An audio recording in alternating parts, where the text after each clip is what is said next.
There we go. What is up, everybody? It's Mike Ferrante, and I have another episode of Best Advice Ever for you today. This is where we interview top agents, brokers, appraisers from around the country and from around the world and ask them for their best advice ever, secrets to their success, even ask them what mistakes they've made so we can avoid those. So without further ado, let's get started. I have another special guest today, and that is Warren Sumner from Sumner Realty and Appraisal under Fathom Realty, and Warren covers the Raleigh-Durham and surrounding areas. Thanks for taking time, Warren. Appreciate you being here. Well, thanks for having me. It's great to talk to you. I know we're both in the same coaching organization with Tom Ferry, and it's great to talk to people all over the country and all over the world, really, and compare notes. So, isn't it amazing how international real estate has become? It used to be such a localized business, and I think as far as knowledge is concerned, it's still a local business, but this is really a worldwide exercise now, isn't it? it is, and anytime you're fortunate enough to get in a room like at the summit with 3,000 of, this year was what, 10,000 of the most motivated, most driven agents in the world. It realizes how big it is and how international things have really become. So a prelude to best advice ever, agents, if you are not networking on a not just regional level, but a national and possibly international level, you're missing the boat. So let's talk more about Warren. It's all about you today, Warren. I know that you are all, you have your own, you're a broker, and you also are an appraiser. Tell us some of your successes, some numbers. Why should we care about what Warren has to say today?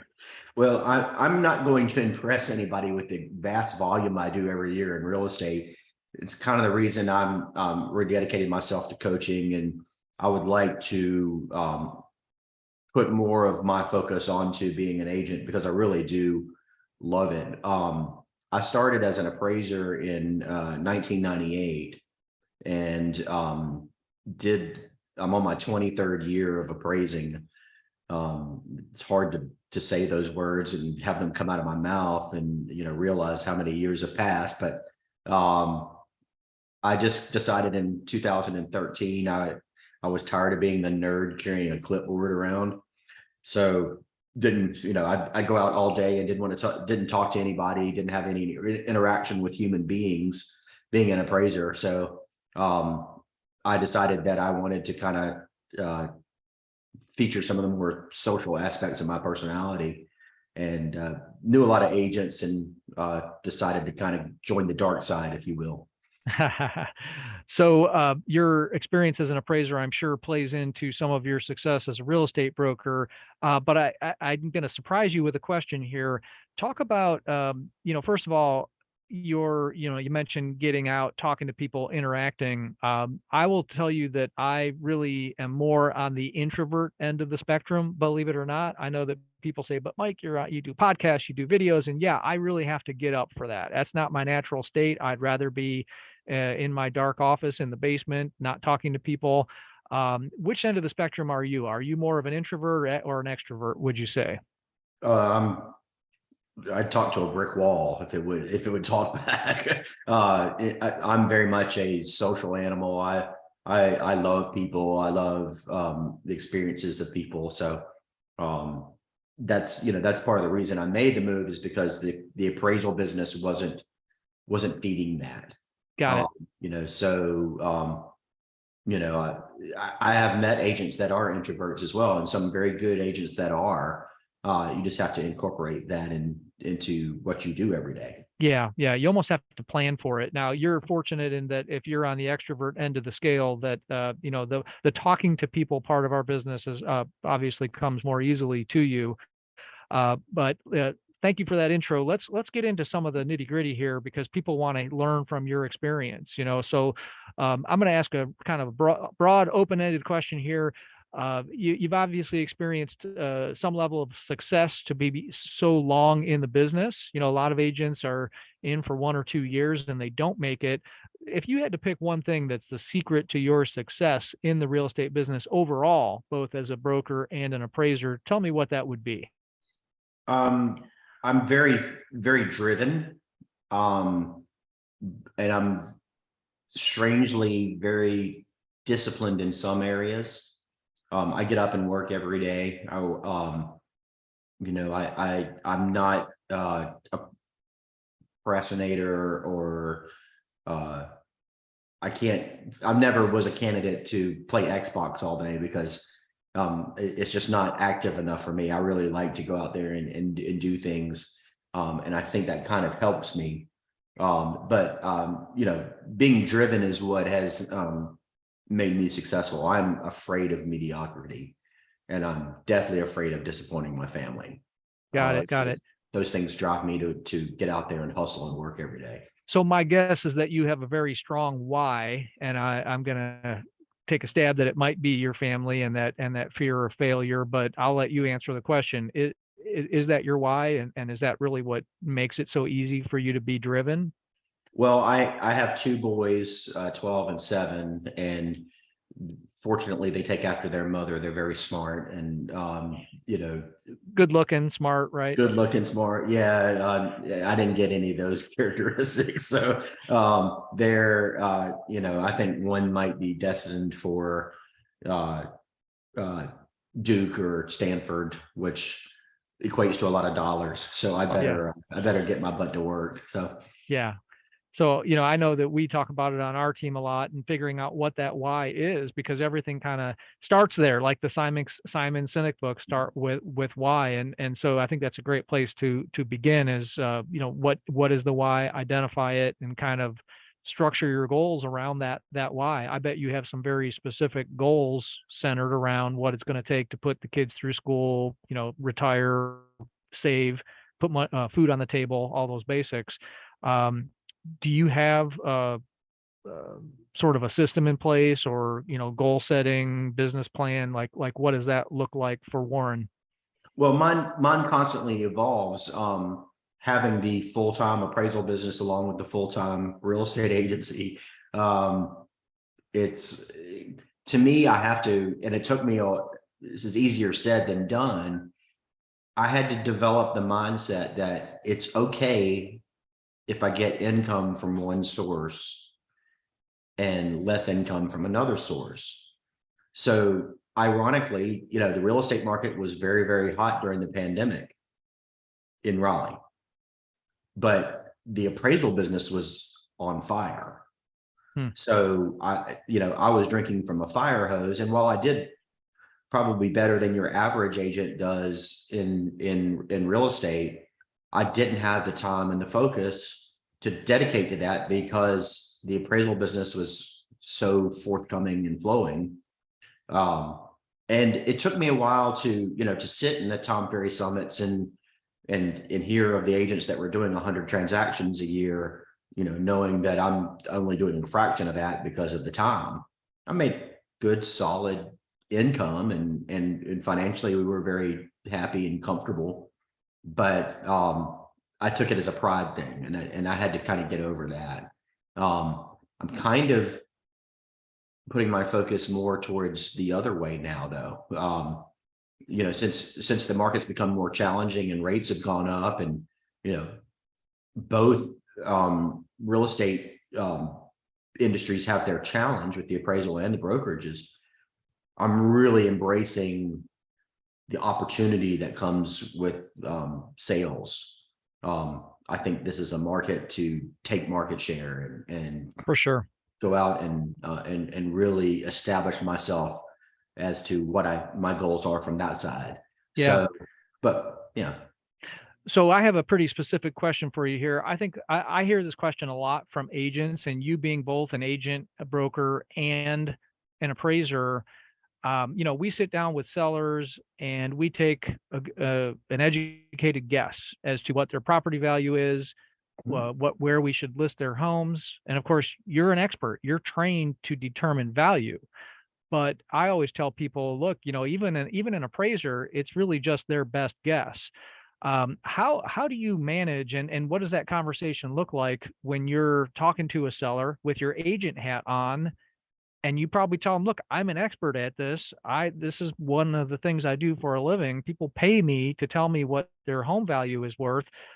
But I'm guessing that when you put your agent hat on, you're not always to the penny right on what the thing's going to sell for. So I think agents would love to hear your perspective on the estimate of value that we're giving as agents versus what you do as an appraiser.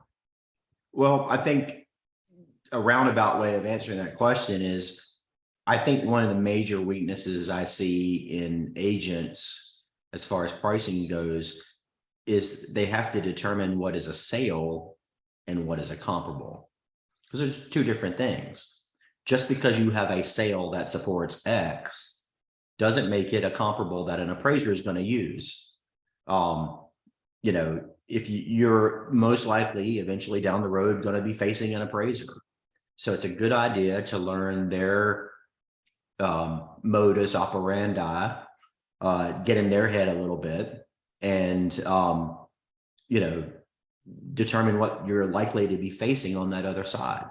Learn why an appraiser picks the comps he picks. Square footage, location, style of home, age, upgrades, all those things go into play. But a lot of agents rely on a price per square foot method that appraisers don't even use. When I started as an agent, price per square foot was like speaking Klingon to me, because I had never and don't really use it as a unit comparison to this day, because that's how my brain was trained as an appraiser. But it's always a good idea to kind of get in and learn how to adjust a sale and how to determine what is truly comparable. Okay. All right. So that's a good segue to my third question, which is, of course, we want to hear about your biggest mistake ever. We want to learn from your mistakes and all the people on the show here, so that we don't repeat those mistakes. Do you have something in mind, a story you can share, what a big mistake you made and what you learned from it? Well, my biggest thing has been, and it's still something I struggle with, is I have shiny object syndrome. I really like the latest, greatest, newest technology. Whereas this business really, I actually just had my coaching call with Coach Fred, and we sat down, and this business is about blocking and tackling, period.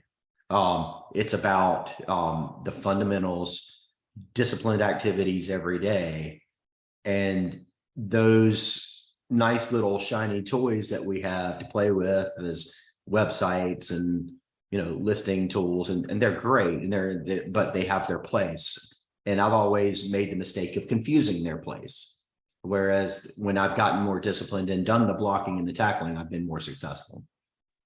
Got it. So is there something that you're using right now that is the latest and greatest that you'd like to share? I don't mean to put you on the spot with that, but is there something that you really hang your hat on that you say, wow, this is a great tool? I really like two. I think Ylopo and / Follow Up Boss Mm-hmm. is amazing. I've tried the other CRMs, and I think Follow Up Boss is the one that I kind of gravitate towards. And I think Ylopo has been really great as far as lead generation. And the other tool that I use in my business every day, and I even use it in my family life, is BombBomb. Because my wife, God bless her, if you ask her what time it is, she's going to tell you how to build a clock. So sometimes it's just easier to send her a video when I have a question, and she can reply back, and I can keep the conversation just a little shorter that way. God, if she sees this, she's going to kill me. But That's fascinating. I have not heard anyone say they use BombBomb for personal use, but and for those of the folks listening or watching who don't know what these tools are, Follow Up Boss is a great CRM. It is one of the more robust CRMs for converting your leads. Ylopo, which I'm not as familiar with, so Warren, correct me here if I've got this wrong. It's more of a lead generator, so that's what's feeding into your Follow Up Boss. Is that right? it's a lead generator and a website solution. And I use it for my primary website, and it tags everything right to my Follow Up Boss. I think I love about that combination together is I've got it set up in Follow Up Boss where it's kind of a, hey dumbass, do this today screen. So it sets everything in a list for me, and I don't have to think about who to call and, what the last time I called them was. And, Yeah. it sets a agenda for me every day. It's that structure, like you said, the football analogy, blocking and tackling, it's so great to have that structure. And Warren, I'm sure you get this question too. I get the question all the time. What's the best CRM? What's the best lead source? It's really the one that you use. So, I mean, definitely weigh the costs and the benefits and what you're going to use. Don't buy a Ferrari if you're not going to drive it. I'm still using Top Producer, and I know some people kind of chuckle when I tell them that. And you know what? For our purposes, that's the right fit for us. We used to use something called Realty Juggler, which at that time that was the right fit for us. But certainly there are much better, more robust tools out there. You just have to pick which one's best and right for you at the time you are in your business. All right, so we're going to move to my favorite question, and of course, the title of this subset of our show/podcast, and that's best advice ever. So, Warren, we all know, almost getting tired of saying it. The market is shifting, and buyers and sellers and some agents are panicking. So, what advice would you give to either a new agent or an agent who's struggling, or an agent who's struggling with this shifting market? If you had to just pick one thing and make this your gold nugget, what you'd give as best advice ever, what would that be? Be you, be authentic. If you try to be something you're not, people can smell that. Be careful of the commission breath. That's, and that's going to be an increasing deal for agents if they're struggling to get by. There's going to be a lot of more pressure, and that can lead to some desperation. We've all been there, but just be careful and make sure the advice you're giving is truly what's best for the client and not what's best for you. Yeah. I've always prided myself on being myself. And it's, I'm a sarcastic, fun kind of guy. And I hadn't noticed that. yeah. So, sometimes, my wife looks at my Facebook and she'll just shake her head, and I just go on. Cause I mean, I run my business of who I am. And yeah. So I love that you brought up Facebook. I'm pretty prolific on social media, and I get the question, but Mike, but if they know that I am like this, or that I'm a little bit goofy or fun loving or sarcastic, won't that turn some people off? And what do you say to that? good. Sure it will. I mean, it's going to bring your tribe to you, and take somebody that you may not want to work with, and let them work with somebody else that they'll appreciate more. And we're not meant to please everyone. But if you can, they always say you get rich in a niche. If you can find your niche, find your tribe, you're going to do much better than, trying to help everybody. That's awesome advice. And that's not one that we've had yet on the show. I absolutely love that. I always say that the right marketing and, what you put out there attracts the right people and deflects the wrong people. So I love it. That's one of my favorite ones so far that I've heard. And really appreciate that, Warren. So, I didn't ask you in the beginning how we get a hold of you. I mean, obviously, like we said in the very beginning, this real estate business has become not just local, but regional, national, international. So for those watchers and listeners who have referrals to pass in the Raleigh-Durham and surrounding areas, how do we get in touch with you? My website's always a good place to start, RaleighLifestyle.com. And I'm developing that into kind of the community hub that I'm trying to get. All my phone number and email address is right there. Pretty accessible, dude. Facebook Messenger works great. I'm on Facebook more than I need to be, but we all go down that rabbit hole. Yeah, I mean, just look me up anytime. I'm here to help. Excellent. Excellent. All right. Warren Sumner, Sumner Realty and Appraisal under Fathom Realty. And say that website one more time. RaleighLifestyle.com. Got it. Love it. Warren, thank you so much for taking the time. If people need to get a hold of you, they will. And I really appreciate your input in the Tom Ferry group that we're in, and looking forward to much more of that. Well, thank you for the opportunity. I'm honored to be here. It's great to talk to you. Well, who wouldn't want to be on the free beer and real estate podcast? Sounds like a good There one, we right? go. Two things I love, beer and real Right. estate. All right, Warren, have a great rest of your week and take care, Thanks, everybody. If you need to get a hold of me, it's 21mike.com, 21mike.com. Take care. Thanks, Warren. Thanks, buddy. Appreciate it.